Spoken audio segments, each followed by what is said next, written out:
This is the book of Jeremiah, chapter 6, verse 10. To whom I shall speak and give warning, that they may hear.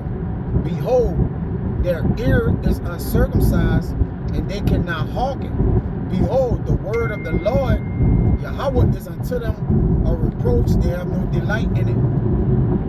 Okay, first and foremost, I'd like to give infinite honors and prayers to Yahweh, Ba'ashim Yahushai, Ba'ashuri Kakadash. Double honors to the elders and apostles of Great Millstone. Salutation to the Akim that's pushing the truth and sincerity. Lord willing, this video will be edifying first and foremost to the whole elect, then to those that cleave to the body. This is a letter to the uncircumcised ear. It's best that you take heed and listen, okay? While words are still conceivable. And not just any words, all right? Words that's going to help circumcise you. Now, what do I mean by having an uncircumcised ear? It's having an ear that's not understanding or perceiving the things that it needs to walk aright and be guided in life, man. All right? That's why as your foot or be your goings, you know, you got to keep your foot. But as you keep your foot, you got to learn to listen, because the things that the men of the Lord saying, all right, is for your good. So if you reject it and those words be a reproach unto you, then hey, you know, you're walking in the peril of your life, man. It says, he that loveth danger shall perish there. So let me get that.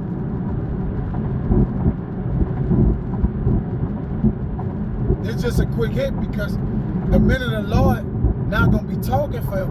You can't speak forever. All right, that's why I started out with that Jeremiah, you know, 6 and 10. It says, a stubborn heart shall fail evil at the last, and he that loveth danger shall perish there. So if you don't listen to the ways, it says he the dead, those that reject knowledge remain in the congregation of the dead, Salakim. All right, I paraphrase that. Okay, but the only way to die, man, is to go in the way, all right, that cause you not to live anymore. Now, it's not that simple, because, you know, the Lord controls life and death. I'm making it seem that way, all right, but ultimately, like the Lord said, there's a way that seemeth right to a man, but the ways thereof are the ways of death. So the same thing a man see, you can liken his hearing it unto it, all right, because both is methods of perception. So they got to perceive things, and that's the way, you know, we protect and watch ourselves, because a circumcised ear have listened and hearkened to the Lord on the things that they need to reduce, all right, and the things that they need to increase, okay? They give you the balance on what are you doing in life. But ultimately, with all these judgments in the earth, all right, an ear that's not listening, all right, or that's not keen on comprehending the things that they need to continue to survive, and, you know, let that come into their tabernacle. Because at this point, man, the Lord is about to put up the speakers, and the speakers are the prophets, the men of the Lord, you know. And even during the time in which we're not speaking, we're gonna have to listen. We have to listen. So every man at some point have to listen, man. Okay? They have to have their ears circumcised. The ear try words as the mouth tastes meats.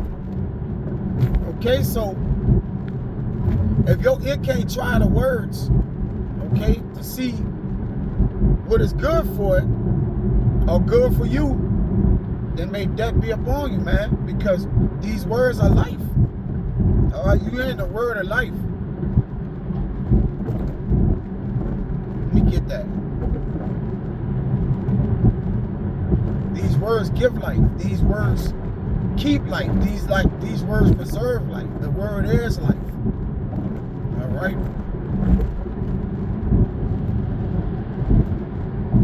That's why when the Lord seal you, you know, by way of the Jeremiah 33, And 18, he keep it back your soul from the pit, and your life from perishing to the sword. But again, our people love death. The Lord say, they that hate me love death. And the way you hate the love is love less. Love is profitless.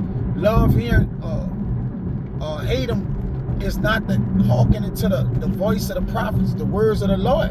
That's how you hate the Lord. You don't literally per se hate the Lord, all right? Because your spirit is always tied into the Lord. So your flesh cause you to disrespect and disannul the things that the Lord brings to you, man. All right? Which all you do is trouble yourself. You see? Jake just troubled himself.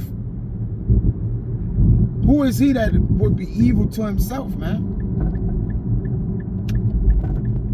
I tell you in John 6:63 that the spirit, it is spirit that quickeneth, right? That flesh profited nothing. The words that we speak unto you, they are spirit and they are life. You know, like David said, you got to understand what the speaking is, you know.